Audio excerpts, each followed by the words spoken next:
أعوذ بالله من الشيطان الرجيم. بسم الله الرحمن الرحيم. إن الذين آمنوا وعملوا الصالحات لهم جنات النعيم خالدين فيها وعد الله حقا وهو العزيز الحكيم. خلق السماوات بغير عمد ترونها وألقى في الأرض رواسي أن تميد بكم وبث فيها من كل دابة وأنزلنا من السماء ماء فأنبتنا فيها من كل زوج كريم. هذا خلق الله فأروني ماذا خلق الذين من دونه بل الظالمون في ضلال مبين. صدق الله العظيم.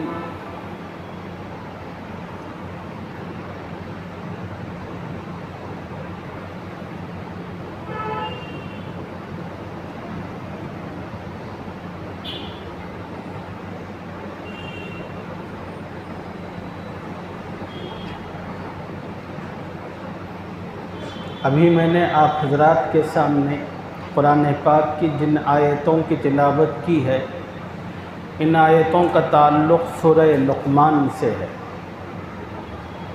اللہ تعالیٰ نے اس سورت کی ابتدائی آیات میں قرآن پاک سے متعلق یہ بات ارشاد فرمائی تھی، قرآن پاک ہدایت ہے، رحمت ہے نیکوکاروں کے لیے۔ نیکوکار کون لوگ ہیں؟ جو قرآن سے ہدایت اور استفادہ کرتے ہیں۔ اللہ نے ان کی صفات بیان فرمائی اور پھر اللہ نے نیک لوگوں کے اچھے انجام کا ذکر فرمایا۔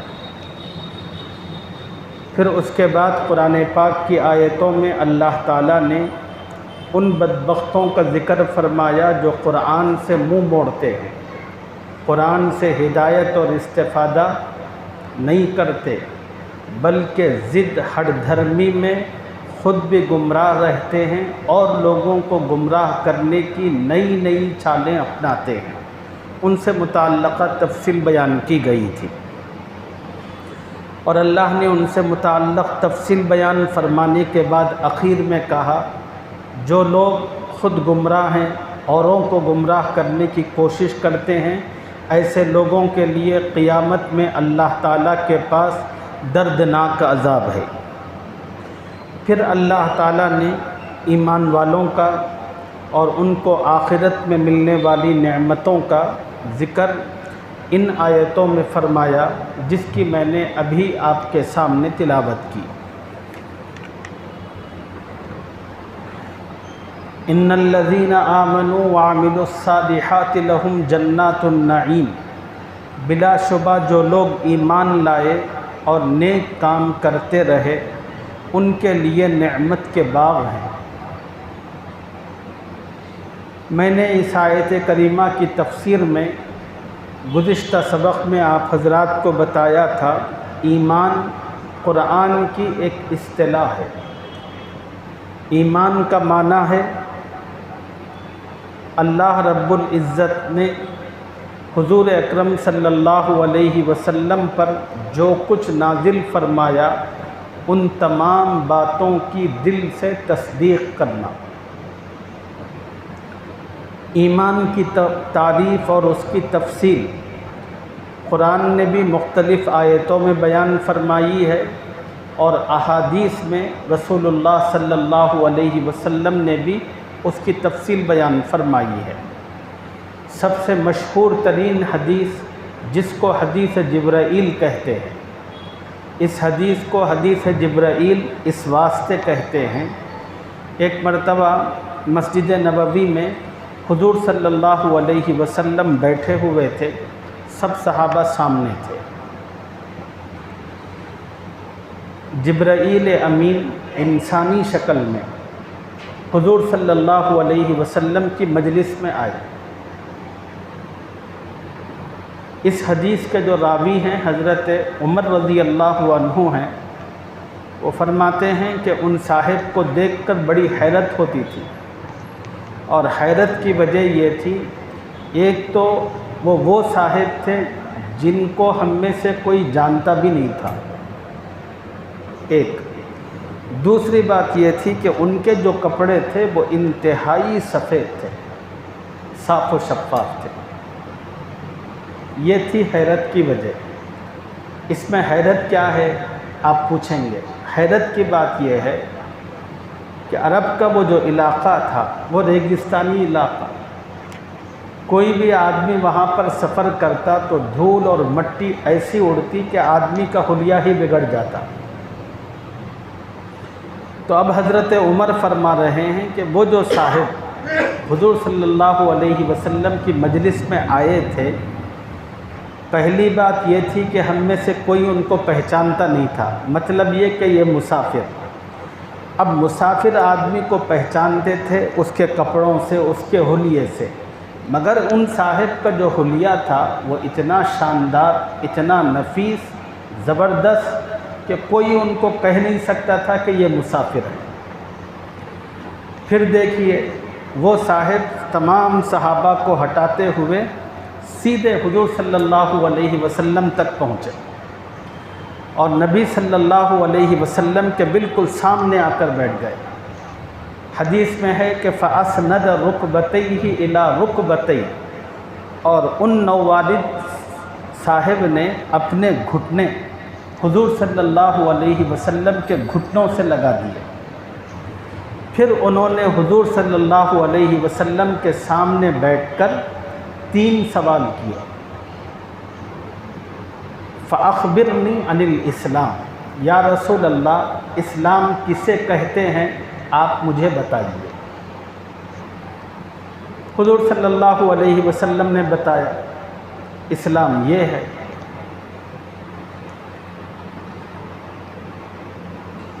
تو ان صاحب نے نبی علیہ السلام کی بات ختم ہونے کے بعد کہا کہ آپ نے سچ کہا۔ صحابہ کو اور بھی حیرت، بھئی یہ کون ہے؟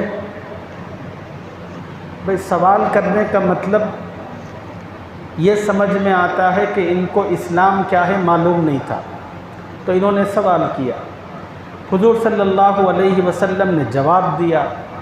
پھر یہ صاحب کہہ رہے ہیں کہ آپ نے سچ کہا، تو اس کا مطلب ہے کہ ان کو پہلے سے معلوم تھا۔ پھر انہوں نے کہا حضور صلی اللہ علیہ وسلم سے ایمان کسے کہتے ہیں؟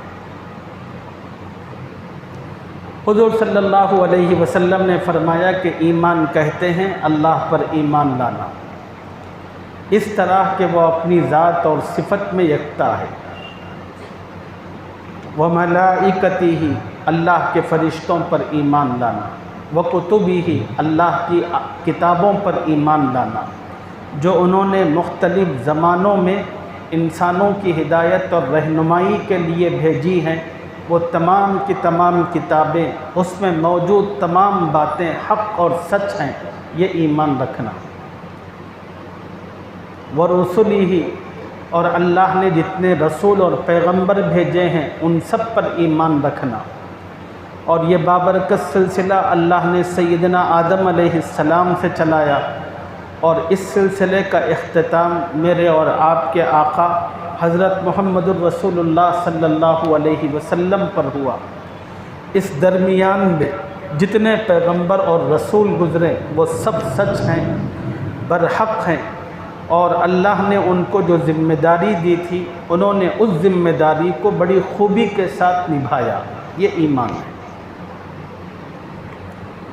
والیوم الآخر آخرت کے دن پر ایمان رکھنا کہ اللہ تعالیٰ نے ایک دن رکھا ہے جس کو آخرت کہتے ہیں، وہ دن سچا ہے، برحق ہے، ضرور آنے والا ہے، جس دن میں دنیا کے تمام انسانوں کو اللہ کی بارگاہ میں حاضر ہونا ہے، اور اپنی زندگی کے اندر انہوں نے جو کچھ اچھا یا برا کمایا اس کا حساب دینا ہے۔ پھر اللہ تعالیٰ اچھے لوگوں کو انعام دیں گے، اسی کا نام جنت ہے، اور جنہوں نے دنیا میں برائی کی اللہ کی مرضی کے خلاف زندگی گزاری، اللہ ان سے ناراضگی کا اظہار کریں گے، ان کو سزا دیں گے، اور اسی کا نام ہے جہنم۔ والقدر خیرہ و شرہ من اللہ تعالی، دنیا میں انسان کو اچھے برے جو بھی حالات پیش آتے ہیں یہ اللہ کی طرف سے ہے۔ اچھائی بھی اللہ ہی کی طرف سے آتی ہے، برائی بھی جو لاحق ہوتی ہے وہ بھی اللہ ہی کی طرف سے ہوتی ہے۔ والبعث بعد الموت، مرنے کے بعد دوبارہ زندہ ہونا، یہ بھی اسلام کا بنیادی اور اہم ترین عقیدہ ہے۔ جتنے غیر مسلم ہیں ان کا عقیدہ یہ ہے کہ جو کچھ ہے بس یہی زندگی ہے، کھاؤ پیو عیش کرو مستی کرو، لیکن مسلمانوں کا عقیدہ یہ نہیں ہے۔ مسلمانوں کا عقیدہ یہ ہے بے شک دنیا کی زندگی اللہ تعالیٰ نے ایک مختصر سے وقت کے لیے دے رکھی ہے۔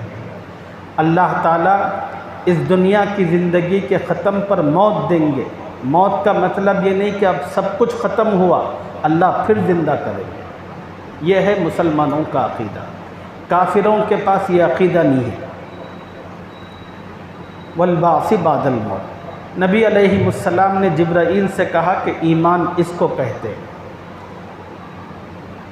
اب وہ صاحب نے کہا کہ قد صدقت، آپ نے سچ کہا۔ پھر ان صاحب نے سوال کیا فَأَخْبِرْنِي عَنِ الْإِحْسَانِ، بتائیے احسان کسے کہتے ہیں؟ نبی علیہ السلام نے اس کی تفصیل بتائی، أَن تَعْبُدَ اللَّهَ كَأَنَّكَ تَرَاهُ فَإِن لَّمْ تَكُن تَرَاهُ فَإِنَّهُ يَرَاكَ، تم اللہ کی ایسی عبادت و بندگی کرو گویا اللہ تمہارے سامنے موجود ہے، تم اللہ کو دیکھ رہے ہو۔ اور یہ کیفیت ہر کسی میں پیدا نہیں ہو سکتی۔ یہ حق تو انبیاء کا تھا، خدا کے نیک بندوں کا، جو اس قسم کی کیفیت پیدا کر سکتے تھے، لیکن ہم جیسے کمزور قسم کے لوگ یہ کیفیت استحضار پیدا نہیں کر سکتے۔ تو ہمارے لیے ایک دوسرا لیول ہے، وہ یہ ہے کہ کم از کم یہ سمجھو فَإِن لَّمْ تَكُن تَرَاهُ فَإِنَّهُ يَرَاكَ، اگر تم اللہ کو دیکھ نہیں سکتے تو کم از کم یہ یقین رکھو کہ اللہ تمہیں دیکھ رہا ہے۔ نماز پڑھ رہے ہو، روزہ رکھ رہے ہو، زکوٰۃ ادا کر رہے ہو، حج کر رہے ہو، قربانی کر رہے ہو، نیکی کا کوئی کام کر رہے ہو، اس تصور کے ساتھ کرو کہ اللہ ہر جگہ موجود ہے اور اللہ کی نظر مجھے دیکھ رہی ہے۔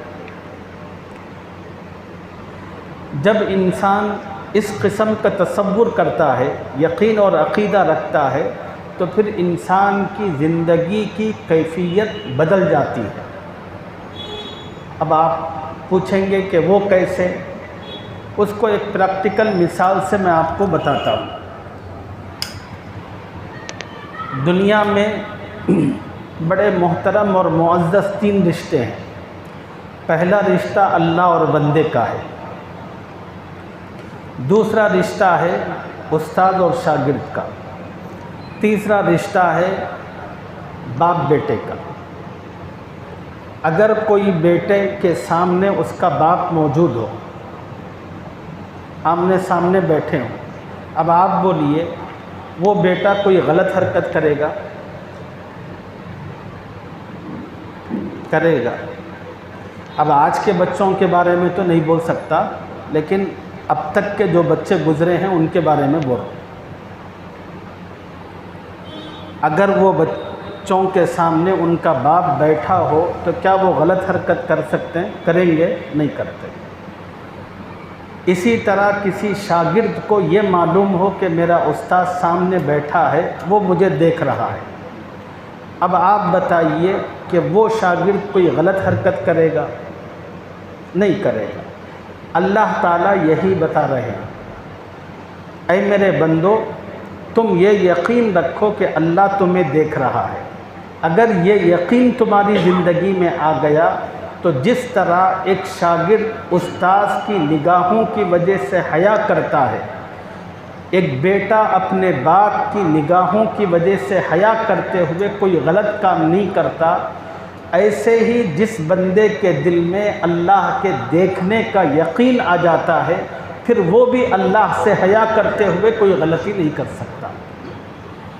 تو ان صاحب نے نبی علیہ السلام کی بات سن کر کہا کہ قد صدقت، آپ نے سچ کہا۔ بعد میں اٹھ کر وہ صاحب چلے گئے۔ نبی علیہ السلام نے صحابہ سے کہا کہ جانتے ہو کہ وہ کون ہے؟ صحابہ نے کہا کہ نہیں۔ تو حضور صلی اللہ علیہ وسلم نے فرمایا کہ وہ جبرائیل تھے، تمہارے پاس اس لیے آئے تھے تاکہ دین کی بنیادی اور بیسک بات تمہیں سمجھائیں۔ تو انہوں نے سوال کیا اور اس سوال کی روشنی میں مجھ سے جواب لیا، اور وہی جواب تم سب کو بتانا چاہتے تھے۔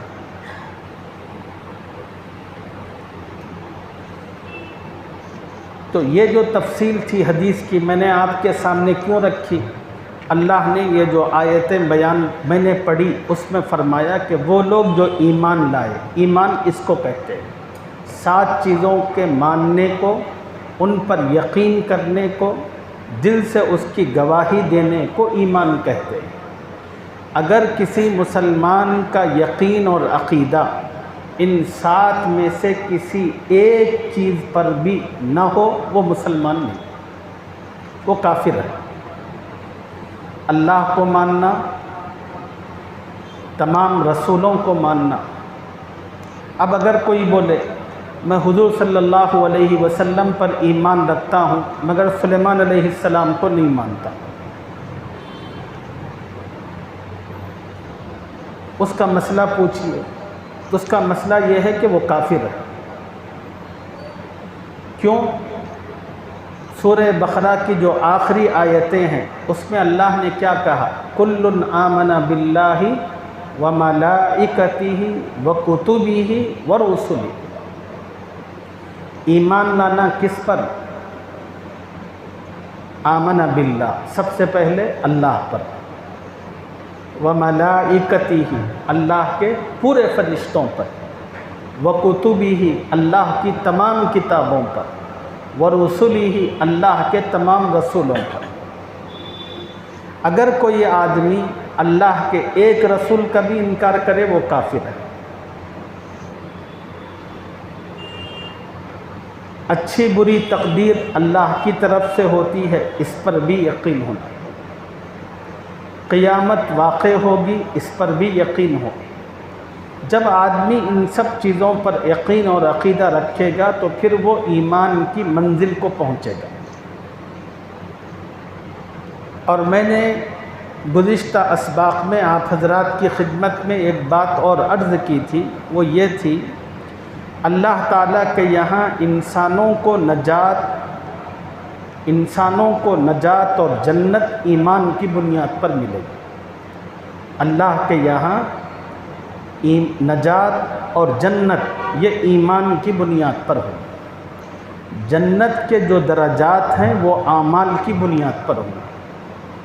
خدا جنت ایمان پر دیں گے، عقیدوں پر دیں گے۔ اس لیے ہر مومن کا عقیدہ صحیح ہونا ضروری ہے۔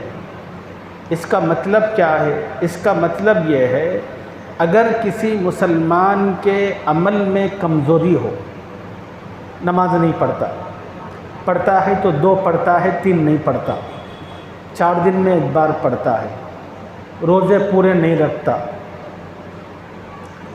زکوٰۃ کی ادائیگی میں ٹال مٹول کرتا ہے،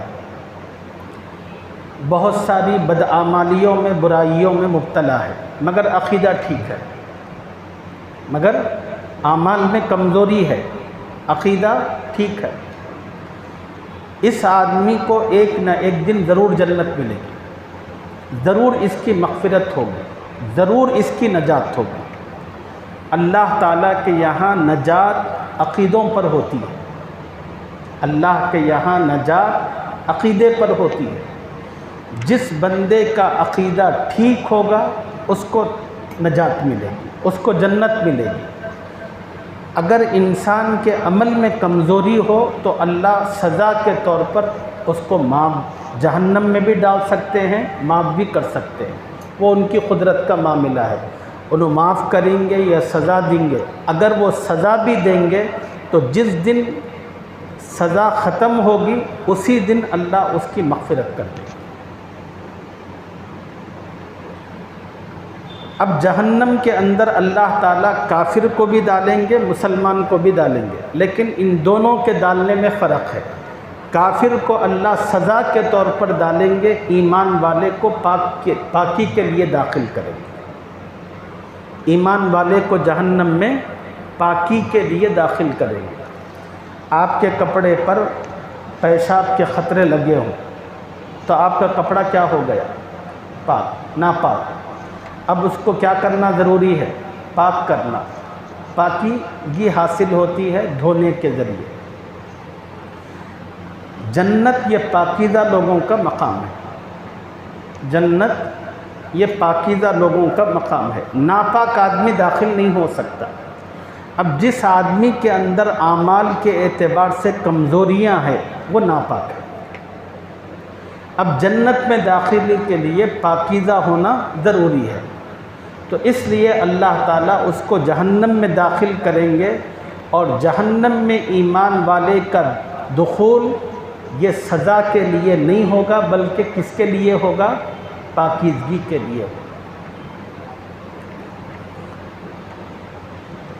تو میں یہ عرض کر رہا تھا کہ نجات اور جنت ایمان عقیدے کی بنیاد پر ہوگی اور اعمال کی بنیاد پر درجات ملیں گے، یعنی جنت میں سہولتیں، قسم قسم کی نعمتیں، راحتیں، یہ سب کی سب چیزیں آپ کو اعمال کی بنیاد پر، جتنے شاندار اعمال ہوں گے اللہ تعالیٰ کے یہاں سے سہولتیں اور نعمتیں بھی اسی اعتبار سے ہوں گی۔ دوسری بات سمجھنے کی وہ یہ ہے، اعمال کی قبولیت کے لیے ایمان بنیادی حیثیت رکھتا ہے۔ اعمال کی قبولیت کے لیے ایمان بنیادی حیثیت کا حامل ہے۔ جس آدمی کی زندگی میں ایمان ہوگا اسی کا اچھا عمل اللہ قبول کرتے ہیں۔ جس آدمی کی زندگی میں ایمان نہیں ہوگا اس کے اچھے عمل کی اللہ کے پاس کوئی اہمیت نہیں ہے۔ یہ بھی بنیادی سبق ہے سمجھنے کا۔ جس آدمی کی زندگی میں ایمان ہوگا خدا اسی کا عمل قبول کرے گا، اسی کے عمل کی ویلیو بھی لگتی ہے، اور اسی کے مطابق اللہ تعالیٰ کے یہاں درجات سب ملیں گے۔ لیکن کسی کے پاس ایمان نہ ہو تو پھر اس کے عمل کی کوئی حیثیت نہیں۔ مثال کے طور پر دنیا میں بہت سارے کافر ہیں، ٹاٹا ہے، عظیم پریم جی پارسی آدمی ہیں، بہت ساری مشہور جو وپرو کمپنی کا مالک ہے، بہت سارے جو ریلائنس ہے، یہ لوگ نیک کام نہیں کرتے ہیں، سب کرتے ہیں۔ بہت سارے لوگ بہت اسکولز وغیرہ کھلے ہوئے ہیں، بہت سارے لوگ غریبوں کو بھی کھانا کھلاتے ہیں، سب کرتے ہیں۔ اب سوال یہ ہے کہ کیا یہ لوگ جو نیک عمل کر رہے ہیں ان کے نیک عمل پر اللہ کے یہاں کوئی بدلہ ملے گا؟ نہیں ملے گا۔ کئی کو نہیں ملے گا؟ کام تو ٹھیک ہے، اللہ کے یہاں عمل نیک ہونے کے لیے شرط ہے کہ ایمان ہو۔ چونکہ ان کے پاس عمل تو ہے لیکن ایمان نہ ہونے کی وجہ سے ان کے پورے عمل مردود ہیں۔ وہ پورے ہندوستان کو سہولت پہنچانے کا کتنا بھی اچھا کام کرے، اللہ کے نزدیک اس کی حیثیت ویلیو ایک نیکی کی بھی نہیں ہے۔ کیوں؟ کام اچھا ہے لیکن اس کے پاس ایمان نہیں ہے۔ اللہ کے نزدیک عمل کی قیمت، اس کی ویلیو بنتی ہے ایمان سے۔ ایمان ہوگا تو عمل مقبول ہوگا، ایمان نہیں ہوگا تو مقبول نہیں ہوگا۔ اب آپ کتنے خوش نصیب ہیں کہ آپ کے پاس بنیاد موجود ہے، قبولیت کی بنیاد، اعمال کی قبولیت کی بنیاد ایمان موجود ہے، مگر ہماری زندگی اعمال سے بہت دور ہے۔ کافروں کا معاملہ جن کی میں نے مثالیں دی، ان کی زندگی میں عمل ہے مگر قبولیت کی بنیاد نہیں ہے۔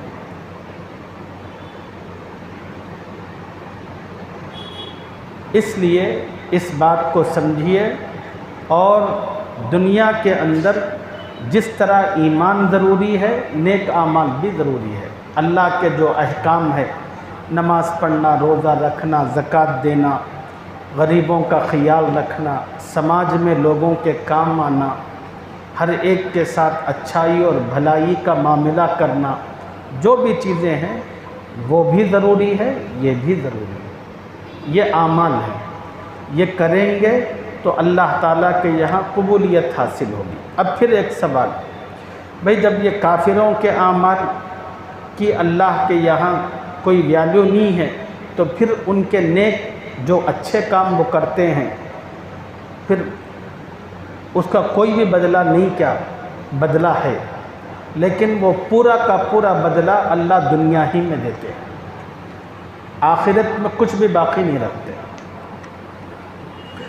اب اگر کوئی آدمی غریبوں کو کھانا کھلاتا ہے، خدا اس کی دولت میں بے انتہا ترقی دیتے چلے جاتے ہیں، اس کو کنٹریکٹ ملنے لگتے ہیں۔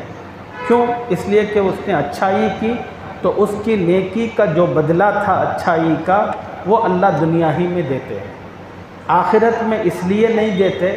آخرت میں نیک عمل کے بدلے کے لیے ایمان ضروری ہے، ایمان چونکہ ہے نہیں ان لوگوں کے پاس، اس لیے کافروں کو دنیا ہی میں بدلہ دیا جاتا ہے، ایمان والوں کو دنیا میں نہیں دیا جاتا، فرق ہے۔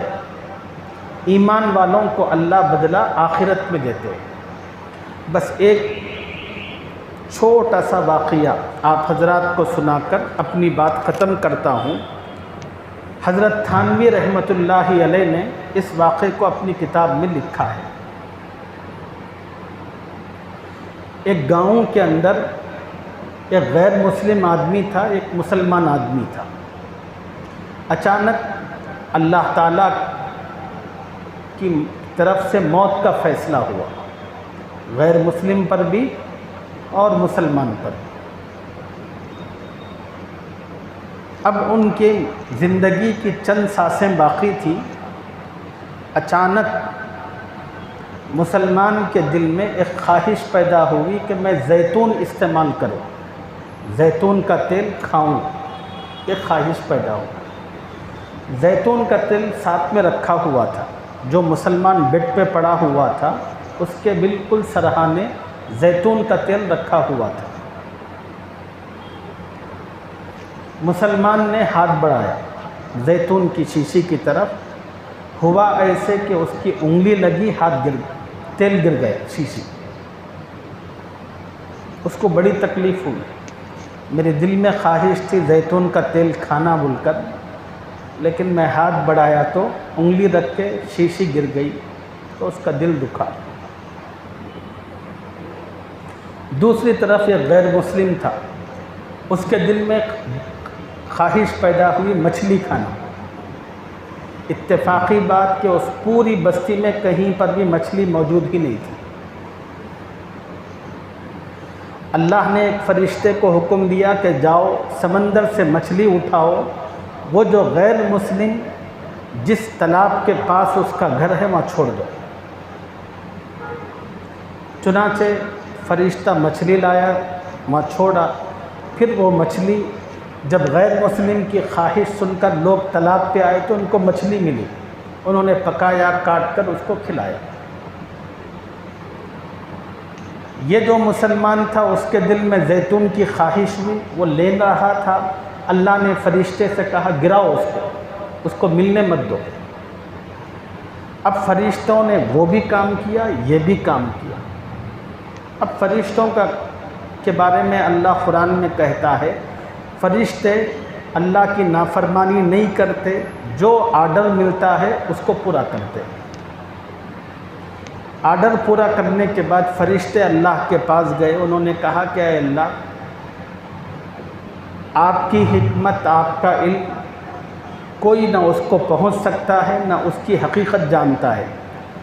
اے اللہ، اگر آپ مناسب سمجھے تو یہ 2 کام آپ نے ہم فرشتوں سے کروایا، اس کی حکمت بتا دیں تو آپ کا بڑا کرم ہے. اللہ نے پوچھا پوچھو. تو انہوں نے کہا کہ اے اللہ، کہ آپ نے غیر مسلم کے دل میں مچھلی کی خواہش پیدا کی اور مچھلی موجود نہیں تھی، تو آپ نے مجھے حکم دیا کہ سمندر سے نکالو، لا کر اس کو دو. اور دوسری طرف ایک مسلمان تھا، اس کے دل کے اندر زیتون کی خواہش پیدا ہوئی، سرہانے تھا، اور وہ بیچارہ لے رہا تھا. آپ نے حکم دیا کہ گراؤ.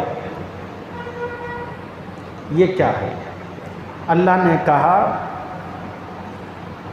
مسلمان میرا دوست ہے، مسلمان میرا دوست. قرآن میں خود اللہ نے کہا ان ولی اللہ الذین آمنوا، جتنے ایمان والے ہیں وہ اللہ کے دوست ہیں. مسلمان میرا دوست، کافر میرا دشمن. میرا معاملہ دوستوں کے ساتھ الگ، دشمنوں کے ساتھ الگ ہے. دوستوں کے ساتھ میرا معاملہ یہ ہے کہ میرے دوست جو بھی غلطیاں کرتے ہیں، میں کوشش کرتا ہوں کہ ان کی غلطیوں کا بدلہ دنیا ہی میں پورا ہو جائے، اور جب ان پر موت کا وقت آئے تو وہ اس حال میں ہو کہ بالکل پاک اور صاف، ان پر کوئی دھبا، کوئی گناہ کا اثر کچھ بھی نہ ہو. پھر موت کے ساتھ وہ اللہ تعالیٰ کی نعمتوں سے لطف اندوز ہو سکے. میرے دوست ہیں، ان کو راحت پہنچانا میری ذمہ داری ہے. اب دوسری طرف جو کافر ہیں، میرا دشمن، ان کے ساتھ میرا معاملہ الگ ہے.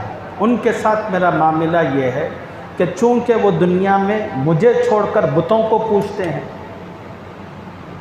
مجھے چھوڑ کر بتوں کے آگے ماتھا ٹیکتے ہیں، تو یہ تو میرے دشمن ہوئے.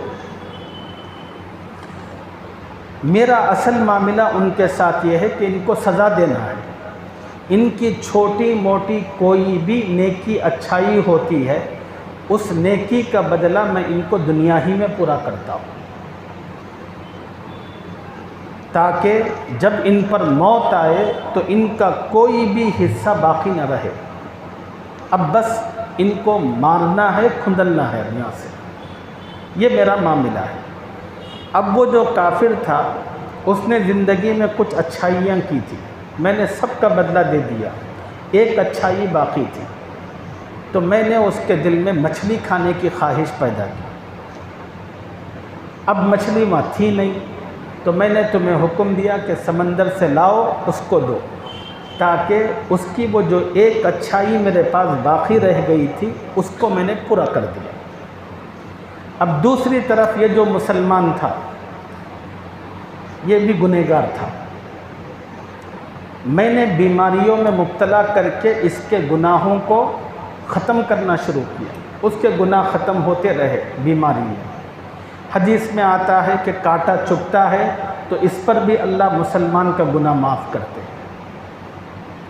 حتیٰ کہ آدمی اب پینٹ سلاتا ہے تو 3 جیب ہوتے ہیں، ادھر ایک جیب، ادھر ایک جیب، پیچھے. اب آدمی ایک جیب میں پیسے رکھتا ہے، ایک جیب میں کچھ اور رکھتا ہے. کبھی کبھی ایسا ہوتا ہے کہ آدمی پیسوں کے لیے اچانک رائٹ جیب میں رکھا تھا تو لیفٹ میں ہاتھ ڈالتا ہے، ایک بے خیالی میں پیسے نکالنے کے لیے. لیکن وہاں پیسے نہیں ملتے تو دھک سے آدمی کا دل دکھتا ہے، ارے کیا میرے پیسے چلے گئے کیا. اس پر بھی اللہ گناہ معاف کرتے ہیں. اللہ کا معاملہ مسلمانوں کے ساتھ یہ ہے، اس پر بھی اللہ گناہ معاف کرتے ہیں. پھر انسان کو ذہن میں آتا ہے کہ نہیں پیسے ادھر نہیں ادھر ہے بولتے، پھر وہ نکال لیتا ہے. تو چھوٹی چھوٹی تکلیف پر اللہ گناہ معاف کرتے ہیں. تو اب یہ مسلمان جو بیماریوں میں تھا، اس کے گناہ ہم معاف کرتے رہے، لیکن ایک گناہ بڑا سخت تھا. اب اس کی زندگی کے موت کا وقت بہت قریب تھا، مہلت ختم ہو رہی تھی. تو ہم نے اس کے دل میں خواہش پیدا کی زیتون کی. اب وہ زیتون پینا چاہا جو سرہانے رکھا ہوا تھا، ہاتھ بڑھایا، میں نے تمہیں کہا کہ گراؤ فرشتے کو، تم نے گرایا تو اس کے دل کو چوٹ لگی۔ اس نے کہا کہ ارے زیتون تھا، میں پینا چاہتا تھا، ٹوٹ گیا شیشہ، اس کا دل دکھا۔ اس کے دل دکھنے پر وہ جو گناہ تھا وہ ہم نے ختم کر دیا۔ اب یہ جو مسلمان ہے بالکل پاک و صاف ہے۔ اب یہ جو اللہ کے پاس آئے گا تو اللہ تعالیٰ کی نعمتوں کا حقدار ہوگا۔ وہ جو غیر مسلم تھا اس کی سب نیکیاں کا بدلہ مل چکا تھا، ایک نیکی تھی وہ بھی دے دیا، اب وہ آئے گا تو اللہ کا دشمن ہونے کی حالت میں آئے گا، پھر اللہ اس سے نمٹیں گے۔ یہ اللہ کا معاملہ ہے۔ تو جو غیر مسلم دنیا میں نیک عمل کرتے ہیں، اللہ تعالیٰ ان کی اچھائیوں کا بدلہ دنیا ہی میں ان کو عطا کرتے ہیں، کسی قسم کا کوئی بدلہ ان کا آخرت کے لیے باقی نہیں رہتا۔ اللہ تعالیٰ قرآن پاک کے ان باتوں کو، مضامین کو سمجھنے کی توفیق عطا فرمائے اور اس کے مطابق اپنے اعمال بنانے کی سعادت عطا فرمائے۔ سبحان اللہ و بحمدہ، سبحانک اللہم و بحمدک، ونشہد